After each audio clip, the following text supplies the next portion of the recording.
खबर में खुश आमदीद। मैं हूँ आपका होस्ट सईद काजी और मेरे साथ हैं जनाब मियाँ शाहिद साहब, मेरे कोस्ट। कुछ खबरें, बानी पीटीआई पर बगावत का मुकदमा भी बनाया जाएगा, गोया इसी की कमी थी। Let's see what happens in this regard. Civil नाफरमानी के ऐलान से पहले पीटीआई पर पाबंदी की करारदाद भी आ सकती है, जो सेनेट का जो सेशन आने वाला है उसके हवाले से बताया जा रहा है। उधर मौलाना भी सख्त दोबारा से नाराज़ नज़र आते हैं। इस्लामाबाद का हम रुख कर सकते हैं। बड़ी उन्होंने हार्ड हिटिंग तकरीर और प्रेस कॉन्फ्रेंसेस की हैं। और फिर last but not the least, शाम जो एक ज़माने में मिडल ईस्ट का one of the most advance societies और इकोनॉमीज़ थी, वो भी एक और अफ़गानिस्तान, एक और बल्कि इराक बनने जा रहा है। ये क्या मामला है, इस हवाले से बात करेंगे। मगर पहले बात करते हैं, हमारे साथ मौजूद हैं मियाँ शाहिद साहब। अगर मैं आ रही है मियाँ साहब आपको मेरी? मियाँ साहब से जी मियाँ साहब, ये अब कोई क्या और निकालना है मुकदमे? माशाल्लाह कोई 200-250 तो हो गए हैं, अब ये भी कर लेते हैं। तो इसमें 200 के करीब मुकदमात शायद हो चुके हैं। तो इसमें से अब क्या निकलता आपको नज़र आता है? कोई इसका लॉजिकल एंड नज़र नहीं आ रहा। There is no light at the end of the tunnel जिसे कहते हैं। तो पहले तो आप ये बताएं कि ये इरादे क्या हैं, इंटेंशंस क्या हैं, और फिर हम बात करेंगे कि इससे निकलना क्या है। जी मियाँ साहब। काश साहब देखें, एक जानिब तो ये है कि मुकदमात हैं, इसमें कोई शक नहीं, मुकदमात तो हैं ही, मुकदमात बन भी रहे हैं। और इसका जो सबसे बड़ी वजह है वो पीटीआई खुद है और बानी पीटीआई खुद हैं। क्योंकि बानी पीटीआई के ट्विटर हैंडल से आपको पता है कि किस तरह के बयान चलते हैं और किस तरह के मियाँ साहब, ये एक अखबार भी हम चला रहे हैं, 188 पर्चे तकरीबन 2 दिन पहले का ये अखबार है। जी हाँ, आप जारी रखिए ज़रा। तो उसमें सर देखें, उसमें ये जो सारा कुछ हो रहा है, तो उसमें जो है वो सारा FIA कोई केस किया था कुछ दिन पहले। आपको पता है काजी साहब कि एक ट्विटर पर एक पैगाम ऐसा वायरल हुआ और वो रियासत मुखालिफ भी था, रियासती इदारों के मुखालिफ भी था और रियासत लोगों को उकसाने के मुतरादिफ भी था। तो उस पर जो है FIA ने एक पूरी इंक्वायरी की है और इंक्वायरी करने के बाद मुकम्मल तौर पे अब जो फैसला जो किया गया है, वजारत दाखिला को इंक्वायरी भिजवा दी गई है, साइबर क्राइम की इंक्वायरी, और उसमें ये कहा गया है कि एक बगावत का मुकदमा दर्ज किया जा सकता है। समरी मुकम्मल तैयार हो चुकी है। पाकिस्तान पेनल कोड के सेक्शन 5 और 6A के तहत ये मुकदमा जो है वो दर्ज किए जाने की तजवीज़ है। अगर ये फ़र्ज़ करें मुकदमा दर्ज हो जाता है और वफाकी काबीना इसकी मंजूरी दे देती है, तो इसकी सज़ा का साहब पता क्या है? इसकी सज़ा जो है उम्र कैद है और सज़ाए मौत है। ये बड़ा नहीं, तो ये कॉन्स्टिट्यूशनल कोर्ट सुनेगी मियाँ साहब, किसको कॉन्स्टिट्यूशनल कोर्ट? अब देखें ना, एक अजीब सी लाइन तो पता नहीं कहाँ ड्रा करनी पड़ेगी। जो कोर्ट है, जो एक सुप्रीम कोर्ट है और दूसरा जो जनाब मोहतरम अमीनुद्दीन साहब का बेंच है, तो ये अमीनुद्दीन साहब के बेंच के पास जाएगी या उधर इसको रेगुलर कोर्ट सुनेगी? आपके पास क्या खबर है? नहीं साहब, बिल्कुल नहीं जाएगी। वो सुप्रीम कोर्ट के मामलात हैं, आईनी मामलात हैं, ये पिनल कोर्ट के मामलात हैं, फौजदारी मुकदमा होगा। और आपको याद है इससे पहले मुशर्रफ के खिलाफ जो मुकदमा चला था, तो उसके लिए एक खसूसी अदालत बनाई गई थी और उसके जो मुद्दई थे वो भी सेक्रेटरी दाखिला थे और इसके मुद्दई भी सेक्रेटरी दाखिला ही होंगे। तो ये एक खसूसी अदालत ही बनानी पड़ेगी, वही उसी में मुकदमा चलेगा। क्योंकि मौजूदा अदालतें जो हैं या तो ATC की हैं या स्पेशल जो अदालतें हैं वो FIA की हैं। अगर FIA की किसी अदालत में चलता है तो फिर उसको वफाकी काबीना से मंजूरी की ज़रूरत नहीं है। वफाकी काबीना की मंजूरी का मतलब यह है कि वफाकी हुकूमत इसकी मुद्दई है। अगर वफाकी हुकूमत इसकी मुद्दईयत में यह मुकदमा दर्ज होता है तो फिर इसको खसूसी अदालत में चलाना पड़ेगा और खसूसी अदालत की जो है वो बाकायदा तौर पर उसको एक क्रिएट करना पड़ेगा, जिस तरह खसूसी अदालत की एक क्रिएशन होती है। जो आपने देखा कि मुशर्रफ के जो सजा दी थी खसूसी अदालत ने, उसको बाद में खसूसी अदालत की हैसियत को ही मुअत्तल कर दिया गया था कि वो खसूसी अदालत की हैसियत ही गैर कानूनी थी। तो इसलिए वो उसको कानूनी उसको शक्ल देने के लिए वो अंदर तो है, अंदर तो वो रहेंगे as far as these present ruling structures are in place, वो तो हैं ही। लेकिन अब इतने पर्चों के बाद कुछ लगता नहीं है कि ये एक्सरसाइज इन फ्यूटिलिटी होके रह गई है? क्योंकि जो प्रोसिक्यूशन है उसमें जितने जो केसेस हम पहले आए हैं उसमें से उनको ज़मानतें भी मिलती रहीं, कुछ नहीं मिलती रहीं, फिर कुछ मिली तो एक और पर्चा हो गया, फिर एक और पर्चा हो गया, मगर बुरान देर है, फॉल्ट लाइन्स देर हैं। तो मतलब इससे क्या हुकूमत जो है इससे क्या हासिल या वसूल करना चाहती है आपके ख्याल? देखें काजी साहब, जो मुकदमे हैं ना, आपने देखा कि मुकदमे आप संगीन से संगीन बनते जा रहे हैं। पहले 302 का भी मुकदमा बन चुका है, उसकी FIR भी सील कर दी गई है और बानी PTI और बुशरा बीबी पर 302 का मुकदमा जो है वो कट चुका है। इससे पहले वो तो नहीं था, अब जो है बगावत का मुकदमा जो है वो कटने जा रहा है, उससे पहले वो भी नहीं था। और 342 का बयान भी आज हो गया है। आज जो 190 मिलियन पाउंड का केस था, स्कैंडल केस, उसमें 342 का बयान भी हो गया। वो भी अब मंथ की इंजाम तक पहुंचने वाला है। बुशरा बीबी ने कहा कि मेरी तरफ से कोई गवाह नहीं है। बानी PTI ने अपने गवाहों के बारे में बताया है, अगर वो गवाह सामने आते हैं तो वो गवाहों पर गवाही होगी और जिरा होगी और उसके बाद फैसला हो जाएगा। जो केस है वो तो मुकम्मल हो चुका है। एक और बात देखिए ना, गवाह तो दुबई से भी आया था, उसमें जो आपका था जिन्होंने तस्वीर देख के बता दी थी कीमत उसकी घड़ी की गालबन, तो वो भी जानते हैं। और जो उनकी क्वालिफिकेशन थी, जो अब पूछी गई क्वालिफिकेशन उनकी, तो वो भी माशाल्लाह दुनिया के हीरे जवाहरात के आखिरी माहिर निकल आए थे। आपको याद ही होगा मेरा कहने का मतलब क्या है। तो अब जो है इसमें भी जो है वो क्योंकि दूसरी समत में अगर जो भी गवर्नमेंट अचीव करना चाहती है उधर से, तो जिस तरह इधर से किसी किस्म की कोई एक कदम पीछे हटने की कोई हमें निशानी नज़र नहीं आ रही, इसी तरह दूसरी समत में भी जो बानी PTI हैं वो भी कहते हैं भाई जो करना यही लग रहा है, और मुल्क जो है वो इस स्टेलमेट में फंसा हुआ है। तो ये और साथ एक और भी बात मैं कर दूं, एक 5 रुकनी कमेटी भी बन गई है, कोई रिहाई की बातें भी हो रही हैं। फैसल वाबड़ा साहब जिनका एक ख़ास पस मंज़र है, वो ये कहते नज़र भी आते हैं कि इनके पल्ले कख नहीं है। जो गवर्नमेंट इन प्लेस है वो उसके बारे में वो इशारे देते फिरते हैं कि जनाब आज गए या कल गए। ये मैं नहीं कह रहा, फैसल वाबड़ा साहब की गुफ्तगू से लगता है अजीब कन्फ्यूजन और क्यास है। लगता है कोई यूनिटी नहीं है, कोई फिक्र में तसलसल नहीं है, एक कन्फ्यूजन सा नज़र आता है सरकार के पार्ट पे। एम आई राइट मियाँ साहब? कल साहब देखें, कल जो मुलाकात हुई ना, कल इतवार का दिन था, कल 2.5 घंटे की मुलाकात हुई मियाँ शहबाज शरीफ और मियाँ नवाज शरीफ के दरमियान। उसमें बहुत सी चीज़ें तय पाई हैं और आज आपने देखा कि हुकूमत जो है वो सामने आई है। पहले ये कहा जा रहा था और बड़ी शिद्दत से कहा जा रहा था कि हुकूमत ने इदारों को अकेला छोड़ दिया है, इदारों से काम तो लिया जा रहा है लेकिन डिफेंड नहीं किया जा रहा। और जो दूसरी जानिब से इंतशार या एहतजाज या जो भी कानून की खिलाफ वर्जियाँ हो रही हैं, फेक न्यूज़ आ रही है, उस हवाले से डिफेंड नहीं किया जा रहा हुकूमत की जानिब से। और बहुत ज़्यादा जो है वो तनकीद का निशाना भी बन रही थी हुकूमत, और नाराजगी भी अरूज पर पहुंच चुकी थी। और एक बड़ा जो इजलास हुआ था उसमें भी ये चीज़ जो है ज़ेर बहस आई थी और उसमें भी क्वेश्चन हुए थे कि हुकूमत किधर है, क्योंकि पूरा सिनेरियो में हुकूमत कहीं नज़र नहीं आ रही थी।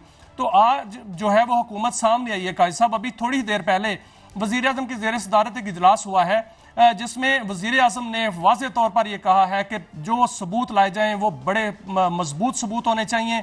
सेफ सिटीज़ कैमरे जो हैं उनको खंगाला जाए और मुकम्मल सबूत के साथ जो है वफाकी हुकूमत खुद जो है प्रोसिक्यूशन जो है इसके टीम की मदद करेगी, वजारत कानून जो है वो वकील फराहम करेगी और इस हवाले से मुकम्मल तौर पर हुकूमत सामने आकर जो है वो डिफेंड भी करेगी और केसेस भी लड़ेगी। और जो इंतशार फैलाने वाले हैं और मुल्क में नफरत फैलाने वाले हैं और फेक न्यूज़ फैलाने वाले हैं उनको जो है सजा मिलेगी। और इस हवाले से कुछ मुकदमात भी जो है वो सामने आए हैं। काजी साहब, 90 मुकदमात जो है वो दर्ज किए गए हैं जिसमें पार्लियामेंट जो सहाफ़ी भी हैं उसमें मौजूद हैं, यूट्यूबर्स भी मौजूद हैं, सोशल मीडिया वाले भी मौजूद हैं और अरकान पार्लियामेंट भी मौजूद हैं और साबिक गवर्नर बताया जा रहा है कि वो भी इसमें उन पर भी मुकदमा दर्ज किया गया है। साबिक आप कह रहे हैं और प्राइम मिनिस्टर साहब ये कह रहे हैं कि जी आप बड़े अच्छे सबूत हम लेके आएंगे, बड़े सख्त, बड़े अच्छे कोजेंट जो है वो और बड़े ट्रांसपेरेंट सबूत। इसका मतलब है अब तक जो होता रहा वहाँ ये तो फिर पहले नहीं हो रहा था। और वे ये जो एक मैसेज आया था चंद दिन पहले एक मीटिंग हुई थी, तो इसका मतलब ये है कि कोई सीरियसली नहीं अब तक ले रहा था कि इन केसेस में जो सिर्फ पर्चे दर्ज करते रहना है, लेकिन जो है वो इनफेक्टिव किस्म की जो है उसकी कार्रवाई होगी। क्योंकि गोया अब अगर ख्याल आया 2.5 साल बाद कि यार अच्छे सबूत लेके आए, अच्छे वकील करें, तो अब तक हम वेले ही बैठे रहे। लेकिन काजी साहब, इस पे 2 चीजें जो है वो सामने आई हैं। एक तो जो कहा जाता था कि अदालतें रिलीफ दे रही हैं, अदालतें रिलीफ नहीं दे रही थी, हमारे पास सबूत नहीं थे। वो चीज साबित हो गई। सबूत हमारे पास ऐसे थे कि वो वहां पर हम डिफेंड नहीं कर पाते थे और वहां पर जो है वो जो वकला हैं, दिफाई वकला, वो दिफा नहीं कर पाते थे और रिलीफ मिल रहा था। अब हुकूमत जो है वो सामने आई है और हुकूमत सामने तब आई है जब हुकूमत को आखिर नजर आई है। असल में जो बातें फैसल वाडा साहब कर रहे थे वो उनके तई पता नहीं वो उसमें कितनी दुरुस्तगी है, कितनी तस्दीक है, उसमें उनको पता है। लेकिन जो शवाहिद नजर आ रहे थे और जो इशारे मिल रहे थे वो इसी तरह के मिल रहे थे कि हुकूमत जो है वो पीछे हट रही थी, हुकूमत जो है वो अपना डिफेंस करने में जो है वो नाकाम थी, अदारों का डिफेंस करने में, क्योंकि इदारे जो होते हैं वो हुकूमत के ऑर्डर पर ही चलते हैं। एक जानिब जो है वो आपने एहतजाज को रोकना है। ये जो तफ्तीश थी इससे पहले, वो इसका मतलब फिर जो अब तक जिस तरीके से जमानतें होती रहीं, तो इसका मतलब ये है कि जो तफ्तीश करने वाले इदारे थे जो जो ज़ाहिर सिविलियन गवर्नमेंट के अंडर होते हैं, वो फिर या तो जो है गवर्नमेंट से तामुन नहीं कर रहे थे, वो चाह नहीं रहे थे कि एक मुअस्सर किस्म की एक मुकदमे बने, या उनके पास उनके पल्ले कख नहीं था। कोई एक बात तो होगी इन दोनों में से। असल में कल साहब ओनरशिप नहीं थी, असल में हुकूमत की जानिब से ओनरशिप नहीं थी। जब हुकूमत की जानिब से ओनरशिप ना हो तो एक आईजी, एक डीआईजी, एक एसपी वो क्या करेगा? वो तो अपनी नौकरी क्या गंवाएगा? क्या वहां से जो है वो उसको चार्जशीट कर दिया जाएगा, अदालत में उस पर तौहीन अदालत के केसेस बनेंगे। इसलिए ओनरशिप नहीं हो रही थी, और जब ओनरशिप ली गई, आज देखिए आज बड़ा इजलास हुआ है, उसमें तमाम इदारों ने जो है शिरकत भी की है, और उसमें मोहसिन नकवी साहब ने पूरी ब्रीफिंग दी है कि 24 नवंबर से लेकर 26 नवंबर की रात को क्या हुआ, और उसमें बताया गया है कि क्या क्या हुआ और वहां पर क्या हकायक क्या थे। उसी पर ही वजीर आज़म ने कहा है कि इसको फौरी तौर पर जो है टास्क फोर्स की मदद भी की जाए। सेक्रेटरी दाखिला जो है बगावत के मुकदमे के हाँ मुद्दई होंगे। अच्छा, और वो मुकम्मल तौर पे देखे ना सर, अब जो साइबर क्राइम विंग है उसने अगर पूरी तरह जान मारी है और पूरी तरह इन्वेस्टिगेशन किया है, इंक्वायरी की है, तो फिर उस केस में जान पड़ जाएगी। फिर ही देखें इतना बड़ा मुद्दई सेक्रेटरी दाखिला, वफाकी सेक्रेटरी दाखिला, और वफाकी हुकूमत, इसका मतलब है कि वफाकी हुकूमत उसकी मुद्दई होगी, तो फिर वो अगर केस जो है वो इतना मजबूत होगा तो ठहर सकेगा। अगर मजबूत नहीं होगा तो आज आपने देखा सर, आदल बज़ई का केस जो है वो आज सुप्रीम कोर्ट ने उड़ा दिया। अच्छा, और सुप्रीम कोर्ट ने उनको दोबारा बहाल कर दिया। अब देखेंगे कि एक जवाबी स्ट्रेटजी है, सिविल नाफरमानी की बात हो रही है, इसके अलावा भी और मेजर जो हैं उस हवाले से बात हो रही है। फिर ये भी कहा जा रहा है कि जी क्या पीटीआई में कोई ग्रुप बन गए हैं, क्या पीटीआई में कोई बगावत होने जा रही है खान साहब के खिलाफ। मेरी तो नाचीज़ राय में फ़िलहाल तो जो बगावत करेगा वो साइड लाइन ही हो जाएगा, क्योंकि हमने खुद ही माशाल्लाह उनकी जो पॉपुलैरिटी कहाँ से कहाँ लेके जा रहे हैं इनफेक्टिव प्रोसिक्यूशन की वजह से। एक ब्रेक के बाद हाजिर होते हैं, हमारे साथ रहिए।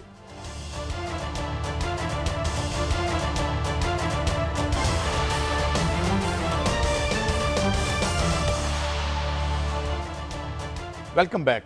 दो तीन खबरें इस सेगमेंट में। एक सिविल नाफरमानी जो है वो क्या है, उसमें कहा जा रहा है कि वो उनकी अपनी पार्टी के अंदर उनकी जो सेकंड टियर ऑफ लीडरशिप है वो बिल्कुल इस हवाले से विलिंग नहीं है। और फिर इस दफ़ा तो हमने देखा कि रिमिटेंसेस रिकॉर्ड आ रही हैं, तो क्या मैटर करेगा उनके जो है सिविल नाफरमानी का मकसद जो है वो फैज़ अमीर के केस पर दबाव डालना। ये फैसल वावडा साहब कह रहे हैं। फैसल वावडा साहब और भी बहुत सी बातें कर रहे हैं। फैसल वावडा साहब जो है वो गवर्नमेंट और मुस्लिम लीग नून के हवाले से भी बड़ी सख्त ज़बान इस्तेमाल करते हैं और यूँ एक तासुर देते हैं कि ये दे अटरली फेल टू डिलीवर और ये इस पर हम बात करेंगे। लेकिन पहले सिविल नाफरमानी पे बात कर लेते हैं। मियाँ साहब, इस पर आप कह रहे हैं कि यानी लीडरशिप जो है वो नहीं, और ज़ाहिर है खान साहब की जो लीडरशिप है वो तो माफ़ी चाहता हूँ एक ख्याल है कि कंप्रोमाइज़ ही है जो सेकंड टियर ऑफ लीडरशिप है, लेकिन क्या वो लीडरशिप किसी हद तक मैटर करती है? क्योंकि मैटर तो लगता है कि एक वन मैन शो ही है। मियाँ साहब देखें कायद साहब, ये जो सिविल नाफरमानी वाली मामला है ना, वह पहले हम खान साहब की वो बात कर लेते हैं लीडरशिप के हवाले से। जो लीडरशिप है, आपने सर देखा कि क्या क्या लीडरशिप के जो सामने आ रहे हैं कारनामे, एक दूसरे के साथ इस तरह लड़ रहे हैं जैसे जो है बच्चे लड़ रहे हैं, और तमाम तर बयानात जो है वो एक दूसरे से खड़क रहे हैं एक दूसरे के साथ। लेकिन जो सिविल नाफरमानी की तहरीक है वो वहाँ पर कामयाब होती है कायद साहब। जो मैंने जहाँ तक मैंने स्टडी किया, जहाँ की अवाम जो है उसका इन्हिसार रियासत पर बहुत कम होता है। एक तो हमारी अवाम जो है इसका इन्हिसार रियासत पर बहुत ज़्यादा है, और रियासत का इन्हिसार जो है वो अवाम पर है। दोनों लाज़िम व मलज़ूम है। ये तो कामयाब होती हुई इसलिए भी नज़र नहीं आ रही कि तहरीक इंसाफ के अंदर से बड़ी आवाज़ें उठ रही हैं, और तहरीक इंसाफ के अंदर से अगर आप समझा जाए कि 90% लोग जो हैं वो इसके खिलाफ हैं कि तहरीक जो सिविल नाफरमानी है अगर कामयाब ना हुई, जो कि नहीं होगी, तो फिर उसके जो है नताइज भी भुगतना पड़ेंगे। सिविल नाफरमानी का मतलब ये होता है कि आपने मुल्क, रियासत पाकिस्तान और रियासती इदारों के खिलाफ जो है वो एक बाकायदा इकदाम किया है, यानी हम बिल नहीं देंगे, हम ना बिजली का बिल देंगे, ना हम गैस का बिल देंगे, ना पानी का बिल देंगे, ना बैंकिंग चैनल इस्तेमाल कोई करेंगे, ऐसा- जो बाहर से पैसे मियां आएंगे साहब- वो हुंडी के जरिए आएंगे। मियां साहब कोई उन्होंने ऐसा ब्लू प्रिंट दिया है कि भाई हम ये नहीं करेंगे, ये नहीं करेंगे, ये नहीं करेंगे? और एक और बात कि भाई उधर तो आप उन पर सजाए मौत का केस कर रहे हैं, उन पर तो पर्चा सजाए मौत का है, तो वो क्या वो उधर से कोई आपको फूल फूल तो नहीं भेजेंगे ना? मतलब देखिए काजी साहब, अदाओं पर भी, अपनी अदाओं पर भी गौर करना चाहिए ना। काजी साहब अपनी अदाएं ऐसी हैं तो फिर क्या करें, इदारे क्या करें? नहीं, मैं ये इदारे जो है वो नहीं, क्या मैं इदारों अपने ऊपर वही कीचड़ जो है उछलता हुआ देखते रहे। एक जानब हुकूमत उनको डिफेंड ना करे, दूसरी जानब मैं ये कह रहा हूं अपोजिशन के नाम पर जो है इदारों यार, बातें हों। मैं तो ये कह रहा हूं कि क्या इफेक्टिव मेजर अब तक इन्होंने लिया है? जो इल्जाम 9 मई किधर गया? 9 मई के बंदे कहां पे हैं? वो केस आज तक क्यों नहीं हो सका? 9 मई को गुजरे कितना अर्सा हो गया? हम तो इंतजार कर रहे हैं और बार बार मुतालबा कर रहे हैं कि उनको लेके आए, उनको उनकी वीडियोस दिखाएं। उसमें डेवलपमेंट है सर, उसमें एक डेवलपमेंट सुन लें। उसमें डेवलपमेंट ये है कि आज फौजी अदालतों के हवाले से, सिविलियन का जो फौजी अदालतों के हवाले से केस था, जो सिविलियन का ट्रायल होने के हवाले से था, उसमें यह बताया गया है कि बहुत से केसों के फैसले हो चुके हैं। वो इंतजार किया जा रहा है कि इस केस का फैसला आ जाए तो हम उसका फैसला कर दें, उसका फैसले सामने आए। इसलिए काम तो उस पर हो रहा है। मैं तो ये कह रहा हूं कि जो लिंक मुबैना तौर पर सरकार कह रही थी कि बानी पीटीआई और 9 मई के दरमियान जो लिंक है उसको तो स्टैब्लिश करें यार। एक तो इंडिविजुअल आपने पकड़ लिया, अब काजी साहब वो लिंक साबित हो रहे हैं और साबित हो भी जाएंगे। एक बहुत बड़ा लिंक जो है वो साबित हो चुका है। वो लिंक है जनरल रिटायर्ड फैज हमीद का लिंक, वो तो साबित हो चुका है। और उस हवाले से आप आइंदा आने वाले दिनों में जो फैसल वार्डा कह रहे हैं, मैंने उसकी पर काम किया है, उसकी तस्दीक भी हुई है कि उस हवाले से तकरीबन काम सारा मुकम्मल हो चुका है। अब सिर्फ अनाउंसमेंट बाकी है। अनाउंसमेंट किसी भी वक्त हो सकती है। मैंने ये नहीं कहता कि 14 तारीख को अनाउंसमेंट होगी, लेकिन अनाउंसमेंट जो है वो होने वाली है। और उसमें अगर सजा हो जाती है और साथ लिंक कर दिया जाता है, जो कि साबित हो चुका है, जो कि बहुत से जराए और बहुत से तजियाकार और बहुत से जो है वो हुकूमती जोमा भी कह चुके हैं कि लिंक जो है स्टैब्लिश हो चुका है। मैं ये कह रहा हूं कि कौम को इस ज़िम्मन में अगर एतमाद में ले लिया जाए तो कोई हर्ज तो नहीं है, क्योंकि इसकी जितनी प्रोसिक्यूशन होगी, इसकी जितनी तफ्तीश होगी, वो हमारे खीसे में से ही रकम जाएगी ना। तो अगर कुछ हुआ है इफेक्टिवली, हमारा कोई नुकसान किसी ने जिस तरह बताया जा रहा है कि हुआ है, तो उसको साबित करके हमें बताएं। हमें भी एतमाद में लग रहे हैं ये इतना क्लोजली गार्डेड। साहब आने वाले दिनों में इसको एक तो कौम को इतमाद में भी लिया जाएगा और इस हवाले से हुकूमत एक प्रेस कॉन्फ्रेंस भी करेगी जिसमें पूरा अहवाल जो है वो बताएगी। लेकिन कल एक इजलास बुलाया गया है, सेनेट का इजलास, उसमें यह कहा जा रहा है कि एक करारदाद जो है वो पास होने जा रही है, जिसमें यह साबित किया, जब करारदाद आएगी कि जो पीटीआई है वो सियासी जमात नहीं है, वो एक इंतशारी जमात है।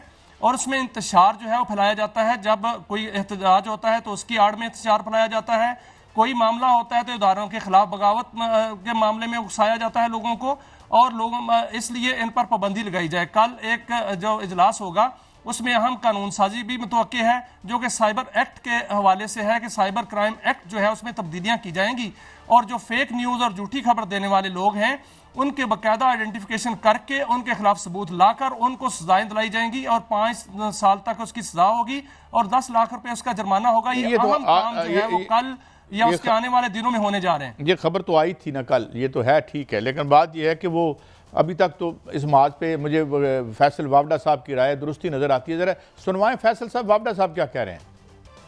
अच्छा, अब ये मियाँ साहब देखें ना, ये जो स्ट्रिंग्स पे जो खेल रहे हैं, उसमें तो एक तरफ हम ये कह रहे हैं जी कि वो बड़ी एक्टिव हो गई है, वो बड़ी ये कर देगी, वो कर देगी। फैसल वावडा साहब के एक ख़ास पस मंज़र है और हमें बड़े गौर से इनकी बात सुननी पड़ती है और उसे संजीदगी से भी लेना पड़ता है। तो आप एक तरफ ये कह रहे हैं कि ये तो फारग ने ना कुल तक कख नहीं होना, तो मियाँ साहब ये फिर नई जो नई एविडेंस आ रहा है, ये नई खेल हो रहा है, बकौल फैसल वावडा साहब, तो मुझे इसका मुस्तकबिल कोई नज़र नहीं आता उनकी राय में। मुमकिन आप ठीक कह रहे हो कि बड़े कोई अच्छे एक्शन हो जाएंगे और दूध का दूध और पानी का पानी हो जाएगा, तो ये क्या इसको फैसल वावडा साहब की इस गुफ्तगू को आप कैसे देखते हैं। काजी साहब, कल तक के सिनेरियो में अगर देखा जाए, कल इतवार था, कल तक के सिनेरियो में अगर देखा जाए तो फैसल वाडा की बातें बिल्कुल ठीक नज़र आती हैं, क्योंकि कल तक ये था कि हुकूमत जो थी वो इस पोजीशन पर थी कि हम तो तमाशा देखेंगे और इदारे जो हैं वो भुगतें, और ये हो रहा था। और इस हवाले से बड़ी तनकीद भी हो रही थी और सवालात भी उठ रहे थे, इदारों के अंदर से सवालात उठ रहे थे कि हुकूमत जो है वो किधर है, हुकूमत अपना काम भी नहीं कर रही और ना हुकूमत जो है वो डिफेंड कर रही है। क्योंकि हुकूमत एक तरफ कह रही है कि महंगाई कम हो गई है, लेकिन ग्राउंड पे महंगाई कम नहीं हुई। ग्राउंड पे आप देखें काजी साहब तो जाके चीज़ें जो है वो बढ़ रही हैं। कल मैं सब्जी लेने गया तो कल वो हाल मैंने वहाँ देखा, वहाँ ग्रॉसरी पे गया तो वहाँ हाल देखा। हमने कल एक पैकेज बनाया है, कल टीवी चैनल पे चलाया है हमने, अपने टीवी चैनल पे GNN पे, उसमें हकायक जो है बयान किए हैं। एक जानिब हुकूमत जो है वो अपने इशारे जो है वो दे रही है, वो गलत है। दूसरी जानिब जो है वो हुकूमत इदारों को भी डिफेंड नहीं कर पा रही है, और जो मुल्क में इंतशार नाम की चीज़ जो हो रही है उसको भी डिफेंड नहीं कर पा रही। और तीसरी जानिब आप अदालतों में भी अपने सबूत पेश नहीं कर पा रहे। तो कल तक तो वाडा साहब की बातें ठीक थी, लेकिन कल जो मीटिंग हुई है 2.5 घंटे की मीटिंग लाहौर में, उसमें जरूर वजीर आजम ने हकायक से आशना किया है। साहब मैं बताऊं, मेरे लिए तो ये सबसे ज़्यादा अहम खबर है जो इस वक्त हमारी स्क्रीन पे चल रही है कि जो वहाँ पे जो अद्वियात हैं, मुफ्त अद्वियात की फराहमी में बड़ी, इसको बड़ा हम सेलिब्रेट करती है रही है ये गवर्नमेंट के जनाब शहबाज शरीफ साहब थे, ये हमने दिए। वो कह रहे हैं जी बड़ी शदीद किल्लत होगी इसकी। तो लेकिन ये है कि सर फिर क्या हुआ, हमने तनख्वाहें तो बढ़ा दी हैं काजी साहब, पंजाब हुकूमत ने MPS की तनख्वाहें बढ़ा दी हैं सर, और आज कैबिनेट ने उसकी अप्रूवल भी दे दी है। MPS MNAs की तनख्वाहें बढ़ गई हैं। और वो जो हमें स्पीकर की तनख्वाह जो है वो 10 लाख हो गई है, और डिप्टी स्पीकर की तनख्वाह 8 लाख हो गई है, वुज़रा की 10 लाख हो गई है, मशीरों की तनख्वाह 7 लाख हो गई है, पार्लिमानी सेक्रेटरी को 6 लाख। मियां साहब वो कहते हैं ना अल्लाह करे दुआएं मिले ना मिले, वो ठीक है, लेकिन देखे ना वो उधर से हमें बचत भी तो होगी ना। ग्रेड 1 से 4 के लोगों को हम निकालेंगे, उनको हम घर भेज देंगे, तो माशाल्लाह वहां से जो रकम आएगी अजी उत्ते बन देंगे, उसमें तो कोई मेरा ख्याल फर्क बिल्कुल ऐसा ही है। शहबाज राना साहब हमें स्टोरी दे गए थे ना ये तो। लेकिन बहरहाल ये कि अब क्या करें, क्योंकि बिल्कुल आप सब कुछ करें, जिसने गलत किया है आर्टिकल 6 लग दिए 6 लगा दें, मगर ये है कि जो मरीज है बेचारा उसे हम जो है किसी एंटीबायोटिक की जगह आर्टिकल 6 नहीं खिला के ठीक नहीं कर सकते। तो मेरे ख्याल में इधर भी कुछ थोड़ा ध्यान दे लें। अच्छा इस तरफ आते हैं मियां साहब। लेकिन काजी साहब पंजाब हुकूमत जो है वहां तो सुना है कि दूध और शहद की नहरें बह रही हैं। क्योंकि मैंने परसों एक जगह पे बैठा हुआ था, तो वहां पर एक हाई लेवल के लोग बैठे हुए थे, वहां भी कोई इन्वेस्टमेंट की बात हो रही थी कि पंजाब हुकूमत ने बड़ी इन्वेस्टमेंट कर दी है दुबई में जाके, वो लाहौर में क्यों इन्वेस्टमेंट नहीं हो रही, वो पंजाब में इन्वेस्टमेंट क्यों नहीं हो रही, वो दुबई में क्यों हो रही है? खुरा तो मिल नहीं रहा। देखिए IMF भी उस इन्वेस्टमेंट के बारे में $700 मिलियन की बात हो रही थी, मगर वो कहाँ हुई, कैसे हुई, उसकी लीगैलिटी कैसे है, कुछ जिस आदमी से हमने पूछा वो शर्माते ही रहे, हमें कोई इतला नहीं दी है। हालांकि वो हमारी टैक्स पेयर्स के पैसे थे। कोई खबर है आपके पास कि वो कौन से एक मुकद्दस यानी प्रोजेक्ट्स हैं जिसमें वो पैसे लगे हैं? काजी साहब वो प्रोजेक्ट जो है वो बड़ा मुकद्दस कहा जा रहा है, क्योंकि वो प्रोजेक्ट बड़ा अपना ही प्रोजेक्ट है। उसमें ये कहा जा रहा है कि पाकिस्तान वफाकी हुकूमत की एक बड़ी शख्सियत जो है, उनके रिलेटिव जो है वहां पर वो कस्टोडियन है उस इन्वेस्टमेंट के। एक ब्रेक है, और ये खबर भी सुन लें कि हमारी कितनी प्रॉपर्टी है। कौन कहता है इस मुल्क में महंगाई है? 60 प्रॉपर्टी की बिकी है यार, 2.7 बिलियन की बिकी हैं, तो कहीं ना कहीं तो कीमतें नीचे आ रही हैं। और माशाल्लाह का जो हमारी जो प्राइवेटाइजेशन हुई है, मुझे याद है एक बहुत अच्छा बैंक था प्यारा उसमें भी हमने देखा कि उसमें कीमतों को हमने बड़ा कंट्रोल करके रखा है, जहाँ अपने जो असासों का बेचने का मामला होता है, क्योंकि वी हैव ऑलवेज बीन। जो आप कह रहे हैं ना, पहले तो बात यह है कि फरवरी के महीने में इसका खुरा जो है वो सामने आएगा, बिल्कुल कच्चा चिट्टा सामने आ जाएगा। IMF आ रहा है, उनके सामने ब्रीफिंग रखी जाएगी और उसके सामने बताया जाएगा ये पैसे कहाँ गए। और फिर मुझे उम्मीद है कि बड़े अच्छे खर्च हुए होंगे अब तक, जहां भी खर्च हुए हैं आपको पता है माशाल्लाह, बिल्कुल उसके बड़े हमें मुनाफे हुए हैं। तो अब एक ब्रेक की तरफ बढ़ते हैं और वापस आते हैं। हमारे साथ एक माहिर होंगे बैनुल-अक़वामी अमूर के, एक के बाद दूसरी रियासत जो है हमें वो गिरती और बिखरती नज़र आती है। हालिया मिसाल शाम की है, और शाम इसलिए दुख और तकलीफ़ होता है कि 70s और 90s तक जो है ये सबसे advanced, one of the most advanced infrastructure wise, मैशत वाइज थी। इसके साथ क्या हुआ, एक और इराक बन रहा है, एक और ट्रेजिडी क्यों हो रहा है, और ये दुनिया के सब में जारी है। एक ब्रेक के बाद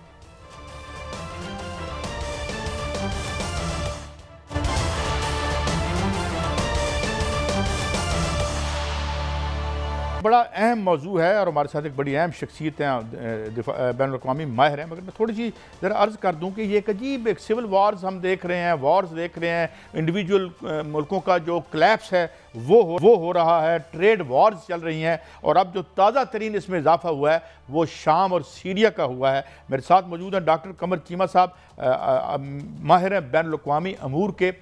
चीमा साहब, आज मैं जब हिस्ट्री निकाल रहा था तो इसके यानी ये बहरहाल एक मिडल ईस्ट के बड़े यानी एडवांस्ड और तरक्की याफ्ता और पुरअमन मुल्कों में भी ये रहा है। बहरहाल शख्सी हुकूमतें यहाँ पे रही हैं और बास पार्टी की यहाँ पे ये हुकूमत आई थी, लेकिन अब तो ये लग रहा है, डू यू एग्री कि ये एक और इराक बनने जा रहा है, क्योंकि जो कब्ज़ा HTS का है उसके डांडे तो अलकायदा से जोड़े जा रहे हैं या IS से जोड़े जा रहे हैं।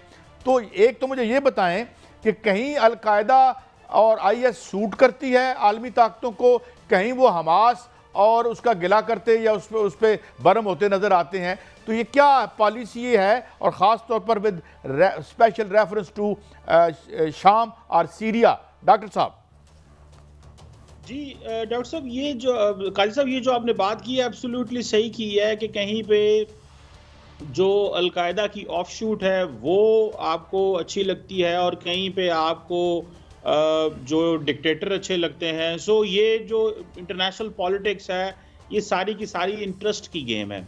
तो एक तो ये चीज़ है। दूसरी, इसमें देखें कि ये जो अभी सिचुएशन पैदा हुई है, बेसिकली मेरा ख्याल है कि एक गैप को ढूंढा गया और गैप ये था कि बशार अल असद सीरिया, जहां से बेसिकली ईरान अपनी मेजर सप्लाई लाइन जो बेचता था हिजबुल्लाह को, वो टूट गई है, क्योंकि ये वो इलाका था जहां से सारी सप्लाई जाती थी। तो असल में तो ईरान की कमज़ोरी और रशिया की कमज़ोरी, दोनों ममालिक इंगेज थे।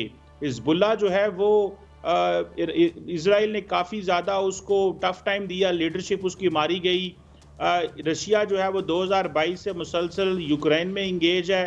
तो लगा ये कि ये गैप है और उस गैप में उन्होंने इन जो नॉन स्टेट एक्टर्स जो वहाँ पे मौजूद थे, इनको दोबारा जो है वो जिसे कहते हैं ना, दे विंक्ड देम, और कहा कि आप शुरू हो जाएं, और उन्होंने 10 दिनों में सारे का सारा जो दमास्कस है उसी को गिरा दिया। अच्छा मियां साहब, मैं एक चीज़ और माफ़ी चाहता हूँ, ये अपना चीमा साहब, ये जो लीडर उनके बताए जा रहे हैं ये पहले दाइश में थे, अब ISS में, और अब ये CNN पे इनका यानी इंटरव्यूज़ चलाए जा रहे हैं। तो ये वही बात जो आप कह रहे हैं, यही उसी का शाखसाना है? बिल्कुल ऐसे ही है। देखें, ये अलकायदा की ऑफशूट है, अलकायदा से निकले थे, फिर जबल नसरा में गए, वहाँ से इन्होंने अपना ग्रुप बना लिया और अमूमन ग्रुप्स को फिर तोड़ा जाता है, लीडरशिप को कंप्रोमाइज़ किया जाता है। तो वो सारे के सारा ये बेसिकली वही लोग हैं, एक ही आइडियोलॉजी की, तकफीरी आइडियोलॉजी। मैं थोड़ा सा ऐड करूंगा कि शाम की जो मौजूदा सूरत हाल है, इसको अगर देखा जाए तो बशार अल असद जो था उसको ईरान की हमायत हासिल थी, और वहां पर जो है ईरान जो बागी हैं उनको, क्या आप समझते हैं कि किसी और की, इजराइल की या किसी और ऐसी ताकत की हमायत हासिल हो सकती है कि अगर उनको हमायत वो हासिल है तो क्या इजराइल जो है इससे फ़ायदा उठाएगा, अपने मज़मूम इरादे उस तरफ शाम को भी उसको ज़ेर करने की कोशिश करेगा और ग्रेटर इसराइल की तरफ बढ़ेगा? देखिए, ये आपने बड़ा इंपॉर्टेंट पॉइंट उठाया। इजराइल ने तो अपने टैंक्स ऑलरेडी जो है वो जो सीरिया के अंदर डाल दिए हैं, और वो कह रहे हैं जी हमारे जितने भी पुराने एग्रीमेंट्स हैं वो स्क्रैप हो गए हैं, अब तो नई रियलिटी डिस्कस होगी।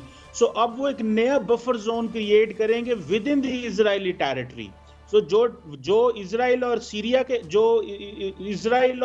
के दरमियान एक बफर जोन था, अब वो कहते हैं कि नहीं, हम सीरिया के अंदर जाके बफर जोन क्रिएट करेंगे। पहली बात तो ये। दूसरी बात ये है कि ये जारी बात है, कमजोर करना ही मकसद था। जितना देखें, जो बशार अल असद के जराइम है उसको तो कोई बंदा डिफेंड नहीं कर सकता कि लोग कई दहाइयों से जेलों में हैं, लोगों को ये भी नहीं पता बाहर किसकी हुकूमत है, और बड़े बुरे हालात थे वहाँ पे। बशार अल असद कोई इंसानी हकूक की खिलाफ वर्जियों का वो बादशाह था। लेकिन क्वेश्चन ये है कि अब जो पोजीशन पैदा होगी इसमें, देखें आप जर्मनी की स्टेटमेंट देखें, अमेरिका की स्टेटमेंट देखें, तो लग ये रहा है कि सारे के सारे जो लोग हैं वो इन नॉन स्टेट एक्टर्स को, इनको HTS को जिसकी बात कर रहे हैं काजी साहब, इनको अब वो स्पेस देंगे और इनको कहेंगे कि वो हुकूमत बनाएं।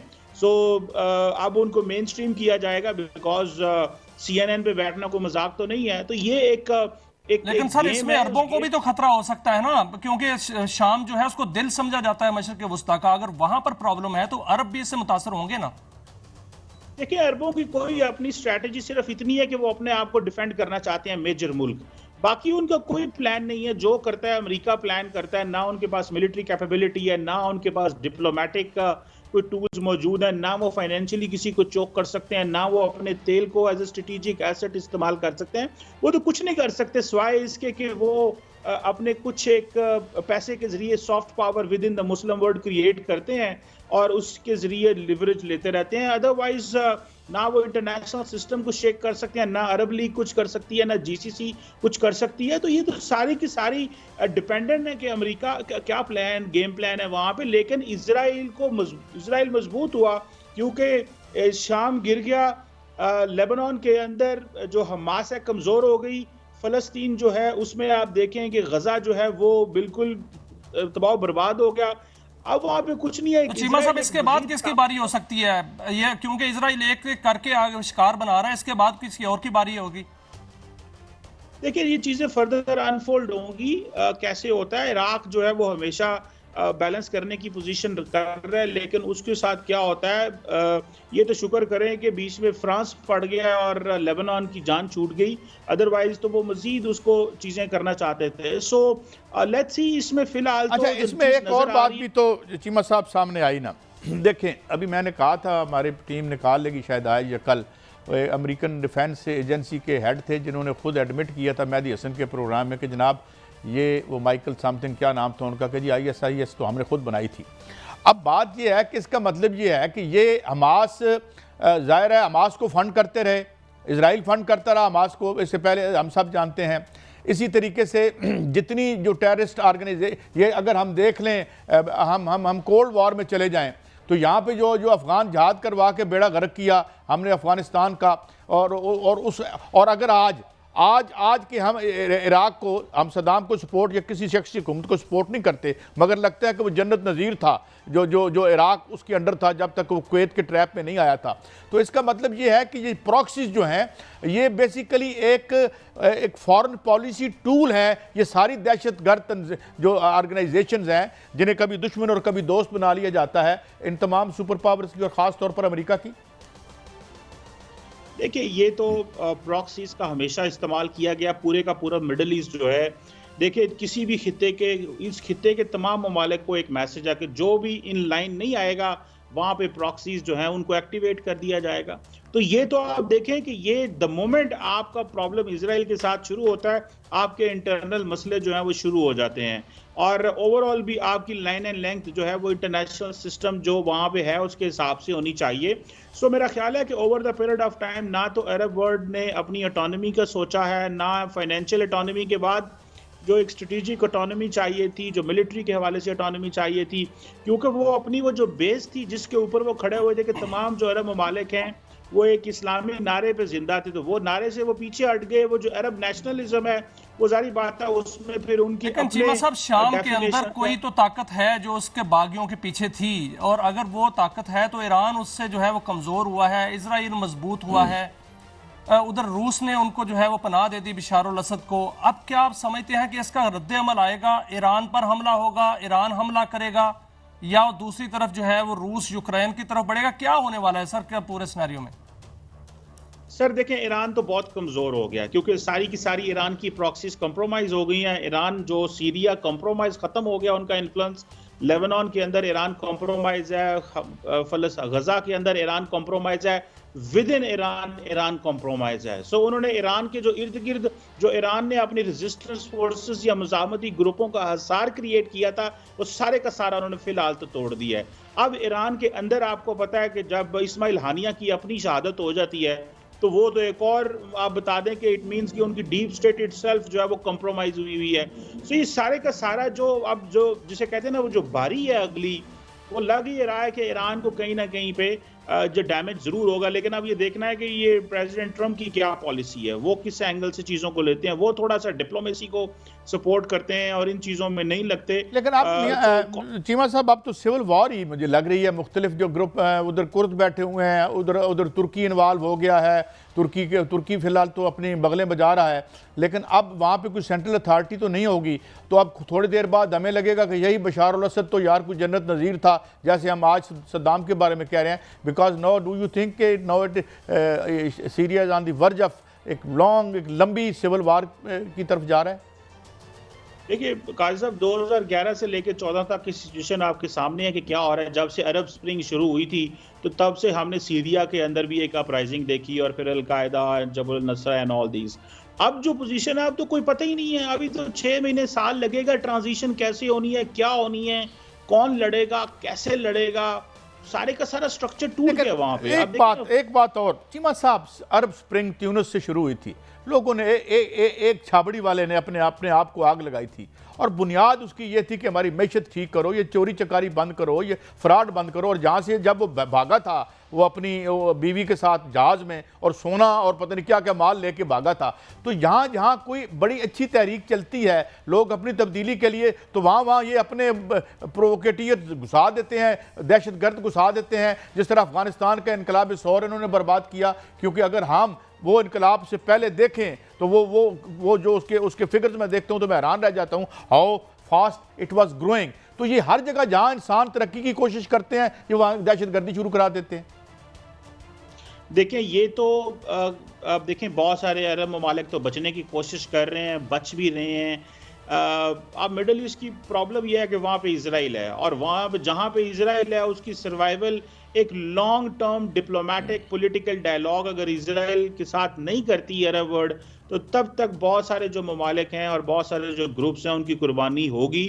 और ईरान की क्या पोजीशन होगी? ईरान के इन्होंने एक्सटर्नल को कमज़ोर कर दिया, इंटरनली कंप्रोमाइज़ हैं। सो लग ये रहा है कि शायद इसके बाद डोनाल्ड ट्रंप एक डिप्लोमेटिक ऑफर देंगे तमाम मिडल ईस्ट को, इब्राहिम अकॉर्ड की तरह की, जैसी इन्होंने यूएई को दी थी, बहरीन को दी थी। लेकिन एक बात और भी तो कहते हैं ना हजूर, जो मोहम्मद मुसद्दिक का रेवोल्यूशन था, जब उसने ब्रिटिश पेट्रोलियम को जो है वो नेशनलाइज कर लिया था, तो वहाँ पर भी एक कॉन्स्पिरेसी थ्योरी यही चलती है कि जो इमाम थे सुबह पेरिस में या फ्रांस में, उनके फ्लैट के सामने सारे कैमरे मौजूद थे, तो दे प्रीफर कि जो आलमी छाबा जो इनका है वो ना उल्टे, ये वहाँ जाके बाकायदा सब कुछ तबाह करवा दें। Do you buy some credence to this theory?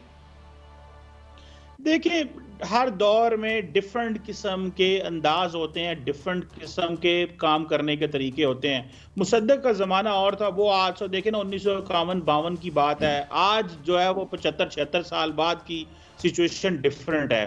सो मुझे ये लग रहा है कि आज के दौर में ये जो non state actors and terrorism and all these things जो है ना, इन्होंने काफ़ी ज़्यादा एक नए ऑर्डर और इसकी वजह से बहुत सारी चीमा साहब, मैं माफ़ी चाहता हूँ, बड़े हम इम्पोर्टेंट पॉइंट आ गए थे। कल हम फिर कोशिश करेंगे इनसे टाइम लेने के लिए, मगर ये बात हम तो देखते हैं कि जहाँ पे कोई ऐसी आलमी जो नज़्म व नस्क है मईशत का, उसको उलटने की कोई काविश हो, तो वहाँ दहशत गर्दी के जो हैं वो पौधे लगा दिए जाते हैं, जो लगता है अब तनोमंद दरख्त बन के जो है वो एक जहरीले फल खिला रहे हैं हमें। इजाज़त, कल फिर मिलेंगे। अल्लाह हाफिज़।